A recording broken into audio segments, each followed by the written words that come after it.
And we are back with the GSMC Wrestling Laureate podcast brought to you by the GSMC Sports Network.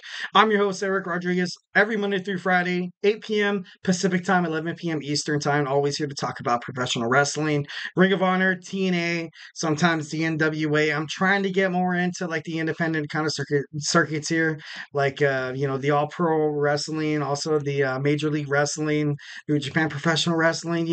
As time progresses, I try to, kind of dabble on here and there. So, recently, if you guys are just joining us, we talked about WWE Friday Night SmackDown review, and now we're going to get into our WWE Monday Night Raw preview.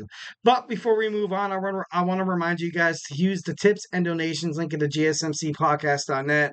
We get a number of questions from viewers like you that come in during the show. So to ensure that your question gets read on air, I ask you guys to use the GSMCpodcast.net link and just, post your questions. Tell me what you like. Tell me what you don't like. Tell me what you think is going to happen in wrestling. Tell me where you think this storyline with Cody Rhodes and the Bloodline is headed. So, obviously the show is good. The show's good, but it's a hell of a lot better with the audience engagement. Give me a shout out of where you're listening from. Tell me, just anything you want. Tell me anything you want in terms of professional wrestling. There's no judgment. There's no, use of, second guessing yourself. If you have a thought about wrestling, post it in the chat. There's no right or wrong answers, and it'll make the show a lot better. We're going to talk about it. We will talk about it. So, the link is at the GSMC podcast.net. So let's jump into Monday Night Raw. WWE Monday Night Raw is live tonight. Obviously not live because, I'm going to watch it as soon as I get done with this. It's going to be live in Indianapolis, Indiana. You saw the CEO, Triple H, say that they're going to do a lot more events. Obviously, they made a partnership with the sports community in Indiana. You're going to see like Royal Rumble. You're going to see Survivor Series. You're going to see WrestleMania. I think next year, it's going to take place all in Indianapolis. Like, it's crazy. Obviously, the form of the partnership, obviously, it's probably best for the company, I think in terms of funding and stuff like that, all you need is just, a little more money doesn't hurt. Doesn't hurt a body. So, anyways. So Monday Night Raw tonight is going to be awesome. There's going to be a Money in the Bank qualifier match. You're going to see Bron Strowman against Chad Gable against Bronson Reed. Obviously, you see people like Jey Uso, Carmelo Hayes, and Andrade already have already qualified for the match. Strowman is a former Money in the Bank winner. He won in 2018. So that, obviously I didn't really think that Strowman was going to win to begin with, but my prediction would probably be Chad Gable winning. You kind of need that, like that, or Bronson Reed. Honestly, you can make a pretty good, compelling case for Bronson Reed to be in the Money in the Bank, ladder match. But usually when it comes to WWE, you have ladder matches. You kind of want people who, could jump off the ladder in any kind of moment. And I'm not saying that Bronson Reed isn't that guy. But Chad Gable, he just has so much, he just has so much anger, so much aggression, so much determination ever since Alpha Academy, basically left him. So that's a storyline within itself. But with him being a possible Money in the Bank winner, it could be huge. It could possibly be huge. So, honestly, I anticipate Chad Gable to win that. Next, we have a Money in the Bank qualifier in the women's. We have Shayna Baszler against Lyra Valkyria and Kairi Sane. Obviously, you have the two people already, already in the match. You have Io Sky and Chelsea Green, which I think is awesome for her. Honestly, I think I would like to see her have the briefcase. I think it'd be pretty badass.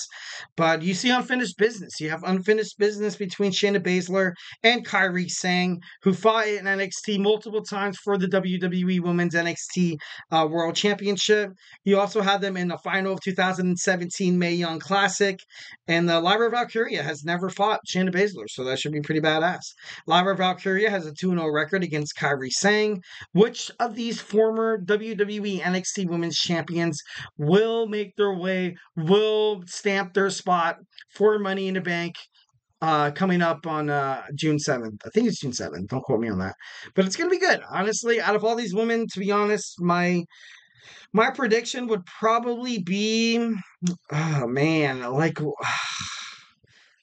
I think Shayna should win. I think Shayna Baszler should win, but Lyra Valkyria, ever since she's been drafted to WWE Monday Night Raw, she's just been on fire. She's been on fire. Kairi Sane isn't going to win because I feel like Io Sky is kind of already there for damage control. I don't know how far WWE is going to push Shayna Baszler and Zoe Starks and this Sonya Deville kind of idea here. But honestly, I think Yeshua is Lyra Valkyria. She's very adamant. She's very incredible. She could, she's unpredictable. Like she can jump off the ladder at any time. Honestly, I would feel like she would be the best bet for WWE to kind of make this ladder match like a hell of a lot better. So honestly, I like Lyra Valkyria in this match. Next, we see Kofi Kingston. Kofi Kingston's going to fight against Karrion Kross. Kross wants Woods so bad in the Final Testament. And last week, you saw on Monday Night Raw, you saw Kofi Kingston cut off his man Xavier Woods. Are we heading for a New Day breakup? It's been so long. It's been so damn long that these guys have been together. Obviously, without Big E, it's a different kind of New Day. But I don't know if maybe it's hard for me to say goodbye. Maybe it's hard for me to say goodbye because I feel like these guys have been together for so long. Maybe that could be entertaining in terms of the shock factor.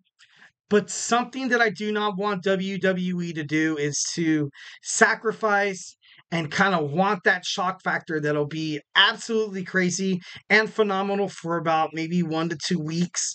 And then eventually you kind of have these two guys starting off their singles career and it's absolute like ass. Like it doesn't really like work out for Kofi.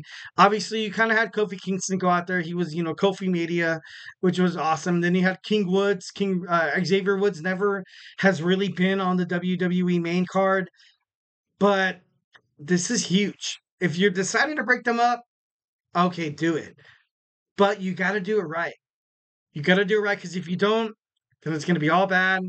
It's going to be all bad. Then they're going to have this reunion where they forgive each other, and the fans are going to know it's kind of BS. We're going to be like, dude, that's bullshit. Like, that's so stupid. Like, why even do it to begin with? So this is going to be very delicate. In my opinion, if I would see anybody kind of stabbing somebody in the back, I wouldn't even think it's Xavier Woods. I would never think it's Xavier Woods. I would probably think it would be Kofi. I would see Kofi Kingston. You can see Xavier Woods obviously in his corner from time to time throughout WWE history, throughout their run as the New Day tag team titles. I would probably best see Kofi turning his back on Xavier more than vice versa. I feel like that would be better. But that's just my opinion. Because you have Karrion Kross out there, and then you have Kofi Kingston. I feel like that New Day jealousy be like, why did you want Xavier Woods?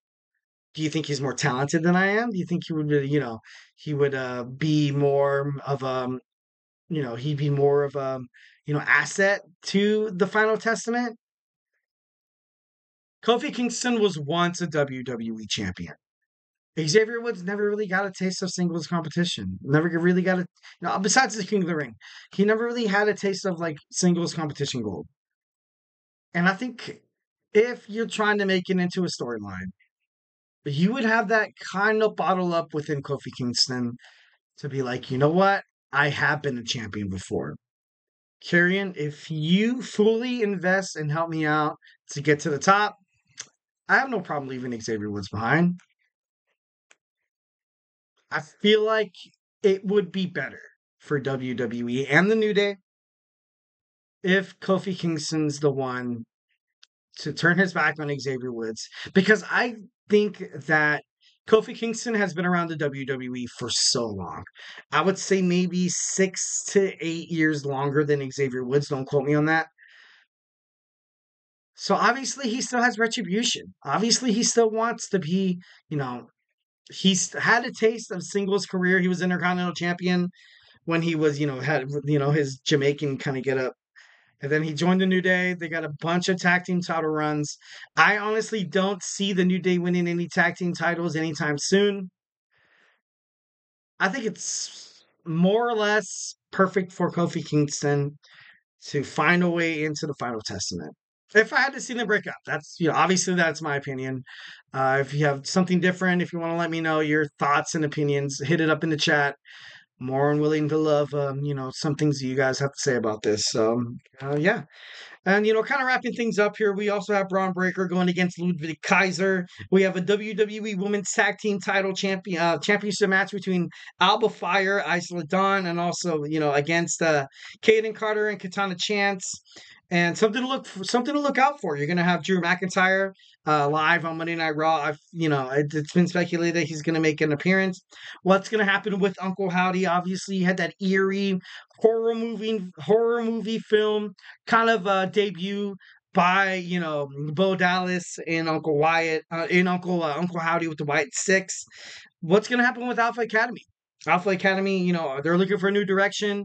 They need a leader. Will Otis step up and be that leader? Will he ultimately find someone to kind of replace him to be his right-hand man?